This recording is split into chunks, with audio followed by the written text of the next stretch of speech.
What if the New Jerusalem isn't a place you enter, but a people you become?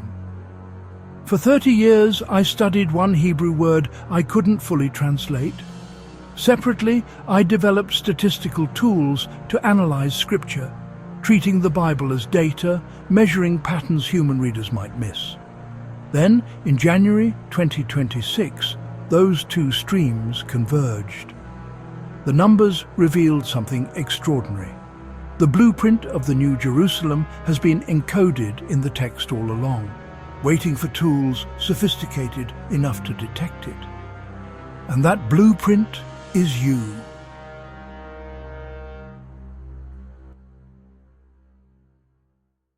Every great discovery begins with a word you cannot translate. For me, that word was Segullah. I first encountered it in Exodus chapter 19. Moses has led Israel to Mount Sinai. The mountain smokes, thunder rolls, and YHWH speaks, "If ye will obey my voice and keep my covenant, then ye shall be a peculiar treasure unto me above all people." Peculiar treasure. In Hebrew, Segullah. The Hebrew root carries a profound meaning, something personally acquired and carefully preserved. Not generic treasure, but private property, personal possession, something you would run back into a burning house to save. That is Segullah. And YHWH was telling Israel, that is what you are to me. But it was in Malachi that the word reached its prophetic crescendo. "They shall be mine, saith Yahweh of hosts, in that day when I make up my Segullah." Make up, to complete, to assemble, to bring scattered pieces into a finished whole, a treasure being assembled, being completed. Right now. I had spent years developing what I call the SHIELD protocol, a statistical methodology for analyzing Scripture.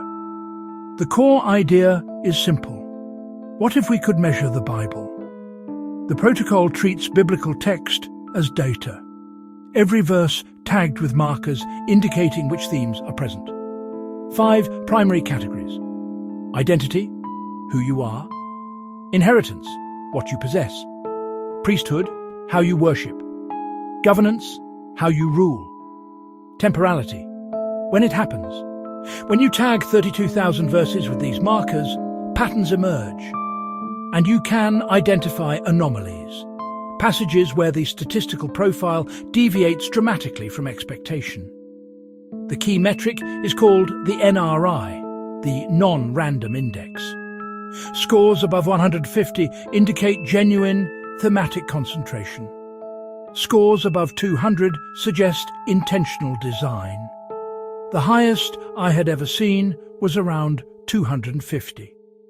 Then I analysed the New Jerusalem passages. The first number that caught my attention was 307. That was the NRI for priesthood markers in the New Jerusalem sample. Triple the expected concentration. Not a slight elevation, a transformation of the textual landscape. But the second surprise was even more revealing. The inheritance axis. I expected it to be elevated. The New Jerusalem is the ultimate inheritance, right? It wasn't. Inheritance language had collapsed. I stared at the numbers for hours. Then I remembered the Segullah. Think about what inheritance language describes: acquisition. The process of obtaining something you don't yet have. What happens when the inheritance is complete? The language disappears. You don't speak of inheriting what you already possess. The collapse of inheritance markers wasn't an error.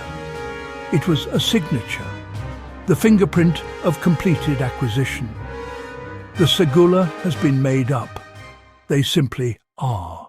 There's a metric in SHIELD called the Dominion Trinity, verses where identity, inheritance, and priesthood all appear together. Under normal statistics, this should be rare. But in the Bible, these themes appear together at 3 times the expected rate.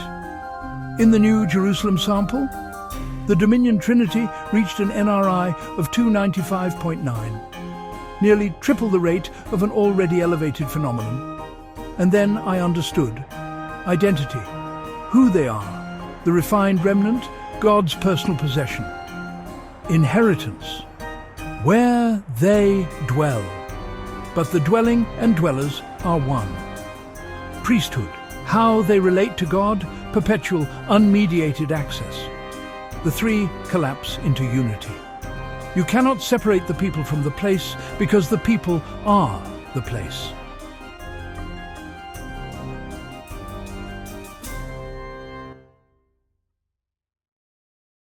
Statistics reveal structure, but I wanted to hear the original language speak. So I turned to the Greek text of Revelation. In Revelation 21:3, most translations say, "They shall be his people," singular. But the oldest manuscripts have laoi, peoples, plural. One letter, theologically explosive. The Segullah in Exodus was singular, one nation. In the New Jerusalem, it becomes plural, gathered remnants from every nation, refined into God's possession. Then I found the grammar. Revelation 21:2 describes the bride as kekos memonen, a perfect passive participle, perfect tense, completed action. Passive voice, done to her, not by her. The bride has been adorned, and that adornment is finished. She did not adorn herself. Someone else adorned her.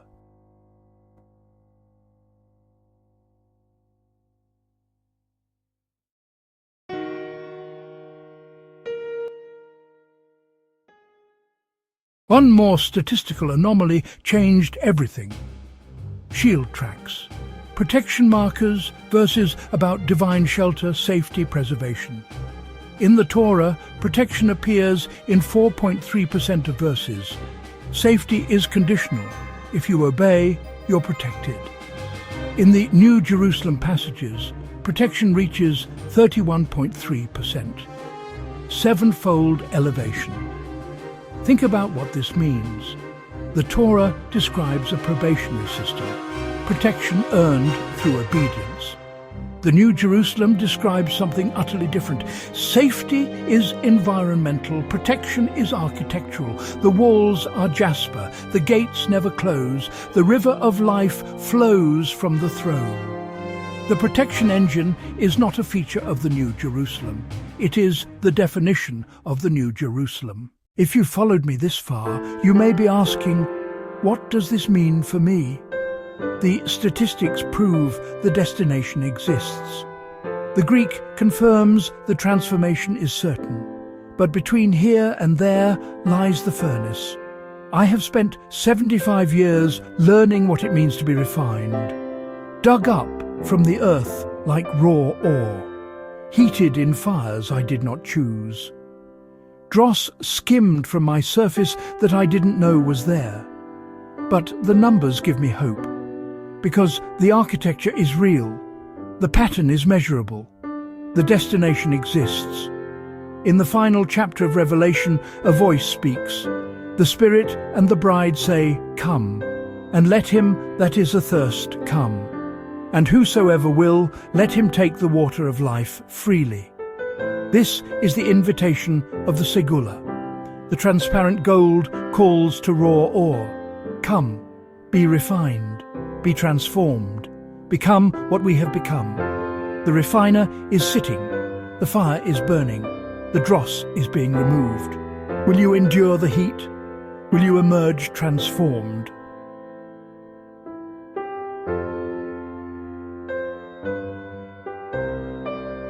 Will you become what the numbers have always said you could become? The Segullah, the New Jerusalem itself.